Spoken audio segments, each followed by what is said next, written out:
रायगढ़ नामक एक राज्य में बड़ा ही प्रतापी और न्यायप्रिय राजा महेंद्र राज करता था।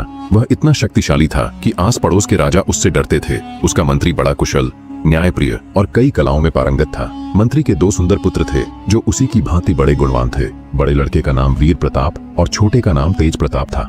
जब मंत्री का देहांत हुआ तो राजा महेंद्र ने मंत्री के दोनों पुत्रों को बुलाकर कहा कि तुम्हारे पिता के मरने से मुझे भी बड़ा दुख है। अब मैं तुम दोनों को उनकी जगह नियुक्त करता हूँ।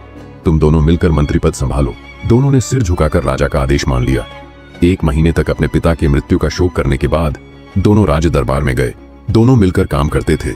जब राजा शिकार के लिए जाता तो बारी बारी से हर एक को अपने साथ ले जाता था और दूसरे को राजधानी में छोड़कर जाता था ताकि वह शासन कार्य को देखता रहे। एक दिन शाम के समय दोनों भाई एक साथ बैठकर हंसी मस्करी कर रहे थे। हंसी हंसी में बड़े भाई ने कहा कि हम दोनों एक साथ इतना बड़ा राज्य चलाते हैं, हम क्यों ना ऐसा करें कि एक रात दोनों भाई किसी अमीर परिवार की सुंदर कन्या से विवाह करें। तुम्हारी क्या राय है? छोटे ने कहा कि मैं आपकी आज्ञा को भला कैसे टाल सकता हूँ, जैसा आप कहेंगे वैसा ही होगा। दोनों मदिरा का सेवन कर रहे थे। उन दोनों को नशा भी आ रहा था। बड़े भाई ने कहा सिर्फ एक रात में शादी हो और हमारी पत्नियों को एक ही रात में गर्भ ठहरना चाहिए। छोटे ने हंसकर कहा कि वह भी हो जाएगा। फिर बड़े ने कहा कि हमारी संतानें भी एक ही दिन जन्मे। तुम्हारे यहाँ पुत्र का जन्म हो, मेरे यहाँ पुत्री का जन्म हो। तेज प्रताप ने कहा बड़े भैया मान लो संतान का भी जन्म हो गया। फिर बड़े ने कहा कि जब तुम्हारा बेटा और मेरी बेटी बड़े हो जाएंगे तो उनका विवाह भी कर दिया जाएगा। छोटे भाई ने कहा इससे अच्छी क्या बात हो सकती है कि मेरे बेटे की शादी आपकी बेटी से हो। वीर प्रताप ने कहा मैं अपनी बेटी की शादी तुम्हारे बेटे से एक ही शर्त पर करूंगा। छोटे ने कहा कौन सी शर्त है? वीर प्रताप ने कहा मैं शादी में तुमसे 9000 सोने के सिक्के और 10 सुंदर सुंदर दासियां लूंगा, तभी अपनी बेटी की शादी तुम्हारे बेटे से करूंगा। छोटे ने मजाक को बढ़ाते हुए कहा ये आप कैसी बातें कर रहे हैं? लड़के वाले दहेज कहाँ देता है?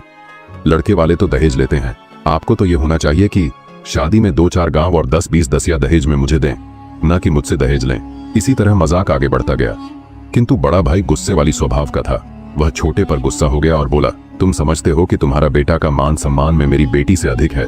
मैं तो आशा करता था कि तुम मेरी बेटी की अपने बेटे से ज्यादा मान सम्मान करोगे, लेकिन ऐसा लगता है कि तुम उसका बड़ा अपमान करो।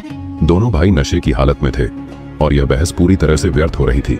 असल में किसी की शादी नहीं हुई थी, फिर भी संभावित दहेज और बेटे बेटी के विवाह को लेकर बहस हो रहा था।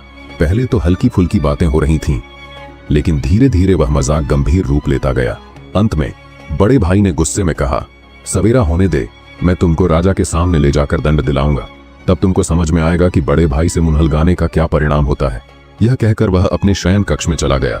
छोटा भाई भी अपने कमरे में आया और पलंग पर लेट गया, लेकिन उसे रात भर नींद नहीं आई। वह गुस्से से जलता भुनता रहा और सोचता रहा कि यह बड़े भैया मामूली सी बातों पर भी इस तरह की बात कर रहे हैं। अगर कोई गंभीर मुद्दा सामने आया तो वह क्या करेगा? रात भर उसके मन में यह सवाल घूमता रहा और वह अपने बड़े भाई के साथ रिश्ते के बारे में चिंतित हो गया। दूसरे दिन सुबह वीर प्रताप राजा के साथ शिकार पर चला गया और इधर छोटा भाई तेज प्रताप ने बहुत से रत्नाभूषण आदि एक मजबूत घोड़े पर लाद लिया और बहुत सी खाने पीने का सामान रखा और रायगढ़ राज्य को छोड़कर चल दिया। सेवकों से कह दिया कि वह 1-2 दिन के लिए दूसरे राज्य जा रहा है। वह दूर देश की राह पर चल पड़ा। बहुत दिनों की कष्टप्रद यात्रा के बाद उसका घोड़ा बीमार हुआ और मर गया। वह बेचारा अपना सामान कंधे पर रखकर पैदल ही चलने लगा। एक गांव से होते हुए वह प्रतापनगर राज्य की ओर बढ़ रहा था। उसे एक घुड़सवार उसी तरफ जाता हुआ मिला। घुड़सवार को उस पर दया आ गई और उसने तेज प्रताप को अपने पीछे घोड़े पर बिठा लिया और प्रतापनगर राज्य तक पहुंचा दिया। प्रतापनगर में पहुंचते ही तेज प्रताप ने देखा कि सड़क के दोनों ओर भारी भीड़ उमड़ी हुई थी। उत्सुकता से उसने अपने चारों ओर नजर दौड़ाई। लोग किसी विशेष व्यक्ति की प्रतीक्षा में खड़े थे। कुछ ही पलों बाद एक भव्य शाही सवारी दिखाई दी। सवारी के आगे पीछे नौकर चाकर और अंगरक्षक चल रहे थे। सजीले वस्त्र और शानदार पोशाक में सजे एक प्रभावशाली व्यक्ति की सवारी थी। तेज प्रताप ने समझ लिया कि यह प्रतापनगर राज्य का कोई महत्वपूर्ण अधिकारी या मंत्री है। लोग झुक झुक कर उस मंत्री को प्रणाम कर रहे थे। तेज प्रताप भी विनम्रता से आगे बढ़ा और हाथ जोड़कर नमस्कार किया। मंत्री की दृष्टि उस पर पड़ी। तेज प्रताप का विदेशी पहनावा, उसकी राजसी मुद्रा और चेहरे पर उच्च कुलीनता की झलक देखकर मंत्री को आश्चर्य हुआ। उसने गहरी नजरों से तेज प्रताप को देखते हुए पूछा तुम कौन हो, कहां से आए हो? तेज प्रताप ने विनम्रता से उत्तर दिया महोदय, मैं रायगढ़ नगर का निवासी हूं। कुछ पारिवारिक कारणों से मेरे संबंधियों के साथ झगड़ा हो गया, इसीलिए मैं अपने देश को छोड़कर दूर देश चला आया। मंत्री ने तेज प्रताप के उत्तर को ध्यानपूर्वक सुना। उसकी वाणी की गंभीरता और हाव भाव से प्रभावित होकर मंत्री ने कहा, इस तरह तुम कहां इधर उधर घूमते फिरोगे? यदि तुम चाहो तो मेरे साथ चलो। यहां तुम्हें सभी सुख सुविधा मिलेगी और कोई चिंता भी नहीं रहेगी। मंत्री के प्रस्ताव से तेज प्रताप आश्वस्त हुआ और उसके साथ जाने का निश्चय कर लिया। तेज प्रताप अब मंत्री के साथ रहने लगा। अपनी चतुराई, विद्वता और व्यवहार से उसने शीघ्र ही मंत्री का विश्वास और स्नेह अर्जित कर लिया। मंत्री उसकी प्रतिभा और विनम्रता से अत्यधिक प्रभावित हुआ। धीरे धीरे दोनों के बीच गहरी आत्मीयता स्थापित हो गई। एक दिन मंत्री ने तेज प्रताप को एकांत में बुलाया। चेहरे पर गंभीरता और आवाज में स्नेह का भाव लिए मंत्री ने कहा, बेटे, अब मेरी उम्र ढल चुकी है। मुझे नहीं लगता कि मैं अधिक समय तक जीवित रह पाऊंगा। मेरी केवल एक ही संतान है, मेरी बेटी। वह अत्यंत सुंदर और गुणवान है। अब वह विवाह योग्य हो चुकी है। राज्य के कई सामंत और धनी मानी लोग उसका विवाह प्रस्ताव लेकर आए हैं, परंतु मैंने उन्हें स्वीकार नहीं किया। मंत्री कुछ पल रुककर तेज प्रताप की ओर देखते हुए आगे बोला, मुझे अपनी बेटी अत्यंत प्रिय है और मैं मानता हूं कि वह तुम्हारे योग्य है। यदि तुम्हें कोई आपत्ति न हो तो मैं राजा से अनुमति लेकर तुम्हारा विवाह अपनी बेटी से कर दूं। इसके साथ ही मैं तुम्हें अपना उत्तराधिकारी बनाऊंगा और अपनी समस्त संपत्ति तुम्हारे नाम कर दूंगा। मंत्री पद भी तुम्हें सौंप दूंगा। तेज प्रताप ने मंत्री की बातों को ध्यान से सुना और फिर गंभीर स्वर में कहा, मैं आपको अपना बुजुर्ग मानता हूं और जो कुछ भी आपका आदेश होगा मैं उसे बिना किसी आपत्ति के पूरा करूंगा।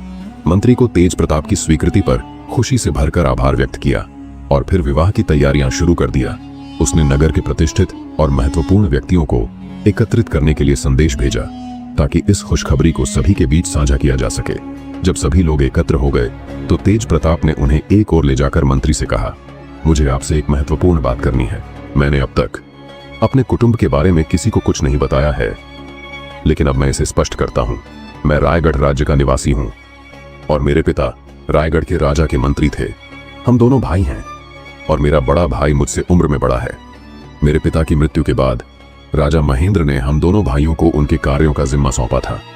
हम दोनों भाई अच्छे से अपना कार्य निभा रहे थे, लेकिन एक दिन मेरे और मेरे बड़े भाई के बीच किसी बात को लेकर तीखी बहस हो गई। उसने मुझसे ऐसे कटु शब्द कहे जिन्हें सहन करना मेरे लिए कठिन था और इसी कारण मैंने देश छोड़ने का निर्णय लिया। मंत्री ने जब यह वृत्तांत सुना तो और भी प्रसन्न हुआ। उसने सोचा कि यह तो बहुत अच्छी बात है कि यह भी मंत्री का बेटा निकला। उसने एकत्र हुए नागरिकों से कहा, मैं एक बात में आपकी सलाह लेना चाहता हूं। मेरा एक मित्र रायगढ़ राज्य के राजा का मंत्री है।